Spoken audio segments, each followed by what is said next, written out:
Hello,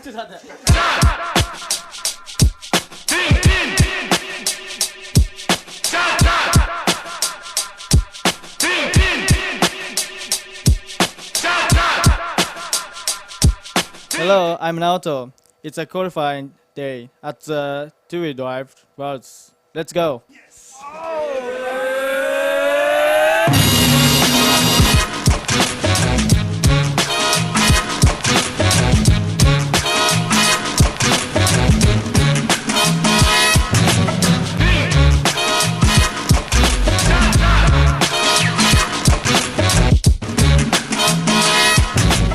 Welcome back. With practice done and control practice in the bag, it's time to get down to the business of qualifying.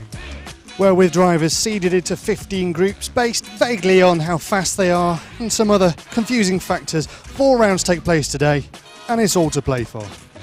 Track stays pretty much the same. In the morning it's pretty cold, so it's a little slick. The sun's out now, so I think grip's a little bit better. The grips is strange. It's not like everyone thinks it's the same as the grip we have at home, but it's not. Because we constantly have the grip and we can just be smooth and roll around it, whereas here you get that bit of give, that bit of tyre wobble, and then you can just flip on your roof. So the track's a lot of fun. It's a lot different than nationals, but the track really came around after it was being wet and stuff. it's really fun to drive, really fun to drive. Big jumps, the wind's kind of playing a little bit of a factor. Cars are floating, but overall it's a fast, fun track. Everyone's getting slightly quicker each time, but I think that's just knowledge and car setup. The track's very consistent, the grip's consistent. See if I can just cramp down on some points now and climb up the grid for the... You're never going to win at A-Main, I don't think, from 6th or 7th on the grid. I'm having a few problems just with mistakes and stuff, but the car's really good.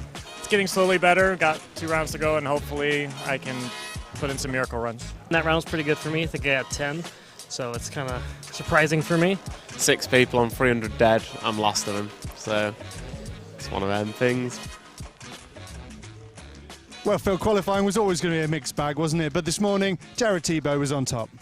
Yeah, straight out of the blocks, on the pace, he set the pace, he had a pretty clean run, and he's one to watch. Indeed, when I spoke to him, he put it all down to clean runnings. First round went really good, my car felt awesome, felt really comfortable, and just had a clean run. This track, everyone's really close on speed, so clean run is just key. And I had that the first run and got the TQ, so that was awesome. Can you tell us about tyres? I mean, in the front, obviously, are you running AKA? Yeah, I'm running our AKA 3 rib. It feels really good for me. It's pretty safe, feels really consistent. I like the feel of it, I don't think it's, I don't know if it's a major advantage, but I definitely don't think it's disadvantage for me. It gives me that comfort that I'm looking for, and they feel awesome. Well, Jared's not a Proline driver, so is it any surprise that he's running AKA in the front? No, not really. We've been following a few different drivers. They're trying different front tyres to get different steering options. In Jared's case, he's run in the past this brand new AKA 3 rib tyre, and it seems to work for him pretty well, and it's no surprise that he's gone off and TQ'd the first round. Well, before lunch, I caught up with the event's control tyre provider and found out what the other manufacturers were doing here too.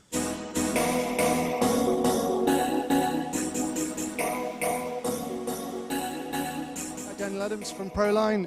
We followed the Euro 1/10 off-road and they were Proline tyre, and you're obviously the control tyre here. That's pretty good for Proline, isn't it? Yeah, it's really good actually. We're really excited that A-Main chose us as the tyre here. They did a lot of extensive testing, and it obviously worked out in our favor, and with the way they prepped the track and everything, it's really working out for us, so we're really happy about that. I mean, there's a lot of Proline drivers here that I guess you're supporting in various ways, but being a control tyre, does that mean that you guys have got your work cut out for the event? It's a little easier here, being that it's controlled tyre. The only thing that's open, obviously is the 2-wheel drive front. So we got a couple guys that are running the Ions and some of the guys that are running the Scrubs. So it really is, depending on their preference for the fronts. But being controlled tyre, we don't have too much pressure on us. It's more of the pressure kind of on the drivers and stuff like that. So we're just here for support, just to make sure nothing goes wrong and make sure everybody's happy.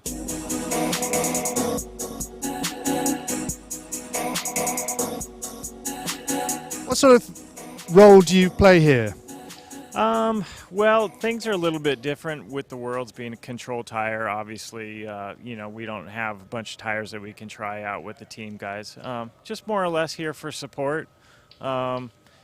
see how the guys are doing, see how our industry's doing as a whole, and watch some good racing.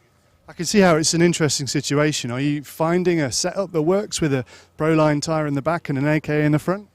The balance, it just seems, it suits different cars. So there's a lot of guys that run for AK that are running different cars. So whether it's a Proline tire up front or our tires, the balance is different from car to car. So I think what the drivers are doing now is trying to find that balance.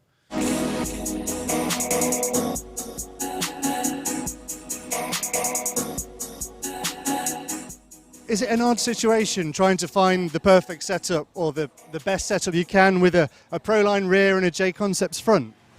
It is a tough situation because sort of the fallback, I think, in most conditions is you want to match front and rear manufacturers. So it's not surprising if you want to run the same tire on the front as you're running in the rear. So we're supportive of guys that want to do that and feel comfortable there. If we can provide an advantage by using our front tire, then that's there as well. But we're here to just kind of support our guys in their goals to do as best as they can at this event. In your experience, does the front tire, how much difference does it make in a two-wheel drive buggy? It makes a difference. I think the most important thing here is with the sugar and the way how much traction there is. I think drivers are just trying to find something that's comfortable, not something that's really fast.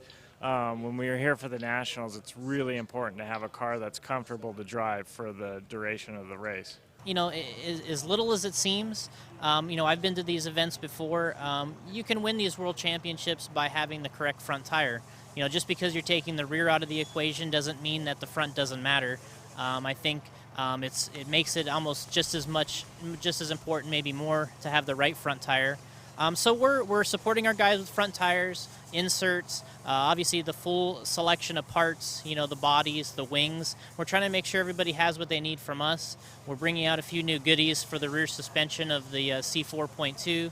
It's obviously great for Proline. It shows that the organiser chose you as the best tyre to be the control tyre. But is there, in a sense, a chance that you can be kind of overlooked winning the control tyre because there's no competitive edge associated with the tyre?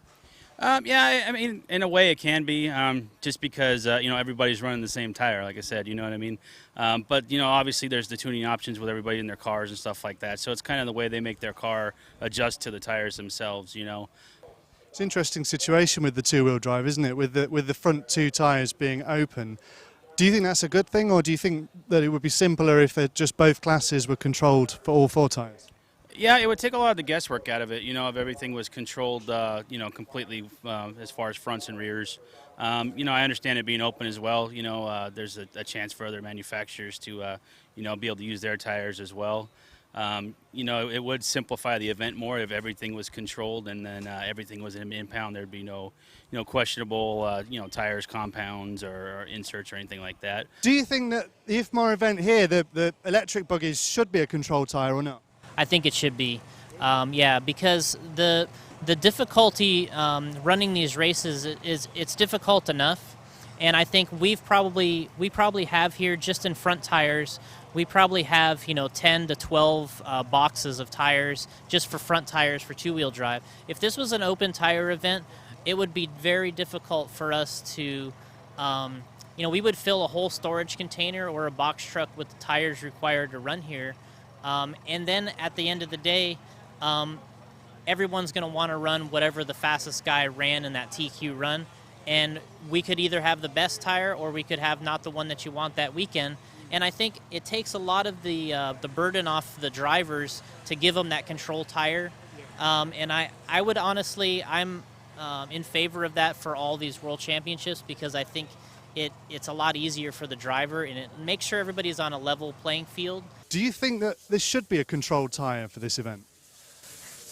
You asked the million-dollar question. For a world championship, I say it should be the best of the best. The best, rises to the top, and I think that's what creates better products for the customer. The race here isn't limiting car manufacturers to a certain car. You know, the car manufacturers can show up with prototype shocks or chassis, and that is the case. But tires, it's a different story. Well, of course, by lunch, Tebo had gone off the boil, and it was Lee Martin who took his place at the head of the field. Yeah, Lee did really well. He overcame a stripped gear in Q1 to put it on pole in Q2.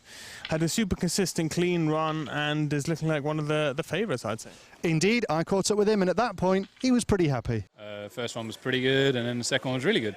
Did you make some changes to get that the fastest time in the second one? No, in the first one I was doing quite well. I think I was catching or maybe coming close to leading, and then the slipper kind of loosened a little bit. So I just kind of tried to keep it going, made all the jumps, make sure it was safe, and lost a bit of time. I missed TQ by a second, but it was still fourth. And then the second one, I obviously tightened the slipper and stayed consistent to the end and tried not to make a mistake and drive good. So how did the afternoon unfold? Well, similarly to Q1, we had Jared Tebo topping Q3. Once again, a storming run, absolutely super fast. And in Q4, we saw the ascendancy of Ryan Cavalieri. Ryan's been struggling slightly in practice, but he's been super consistent in qualifying. His worst performance so far has been fourth, so he's definitely one to watch. Obviously, he's defending champion, but yeah, watch out for him for tomorrow's finals. Well, I spoke to him. Well, it's gone pretty consistent so far. Started off with a third, few tenths off TQ, and then backed it with a 4, and then backed it with a 3, and then ended up with a 1 so far. So it's been a great day, staying consistent. Car's working really good, and just making minor changes to the car, and it's definitely helping. What are your thoughts going into tomorrow? Do you think the fifth round could mix things up a bit? Yeah, for sure. I mean, everyone's really close together right now in the top 10, and it's just who's going to be more consistent, and you'll see that by tomorrow. One of the other favourites would, of course, have to be TLR's Justin Evans. Yeah, he did really well in practice. Obviously set the pace as top seed. Maybe a bit of pressure going into his game in qualifying, but he did well in Q1 and Q4, I'd say. So he's also one to watch. Maybe not as strong as Cavalieri, but definitely one to watch in Q5. Let's hear from him. 6 or 7 tenths behind Cavalieri for the TQ, so yeah, I got 3 good runs in. See if I can get a TQ tomorrow, and yeah, I'll be starting up front on tomorrow. What's the main key to getting this track right? Is it just driving clean? Yeah, I think it is. Driving clean is the biggest thing. If you can back it down just one notch and get a clean run in, it's going to be faster than if you're going really fast and you make one mistake. I mean, out there right now, if you make one mistake, it's going to drop you out of the top 10. So my clean runs, I definitely think I have a little bit more speed in me, but yeah, we'll see when mains come around. It's going to be interesting. I was thinking today about how they're going to do the starting grid and table triples right out of the gate. And if you start up front, you're not going to have a run to it. So kind of curious to see what they're going to do with starting grid and what's going to happen with that. Final question, what have you been doing with regards to your front tyres? Like, what do you mean? What tyres are you running? I'm running the Pro Line fronts, the scrubs, just because it's just matching compound with the rear. Well, of course, all of the drivers want to be in the A final, but all of the A final drivers want to be in the top 3 and possibly the pole. Who else should we be looking out for tomorrow? I think definitely it's the old friends and rivals, Tebo and Cavalieri. Those guys are on fire at the moment. Cavalieri is obviously defending champion. But I'd also like to say the couple of drivers we won't be watching out for. Ty Tessimi's not having a good time. Jon Neumann not having a good time either. And then there's Dakota Fend, obviously the Nationals winner. Indeed, he said that he was having some problems just with his concentration and consistency, which is not surprising at this level. It could be quite daunting. Naoto, perhaps? Yeah, I think Naoto, he was fast in practice midway through. Definitely one to watch with the Yokomo car. He's probably possibly a top 5. Possibly top 5. And for round 5, tune into neobuggy.net and indeed the finals, which are going to happen tomorrow. Yeah, it's going to be crazy. It's going to be fun. It's going to be fast. It's going to be a busy day.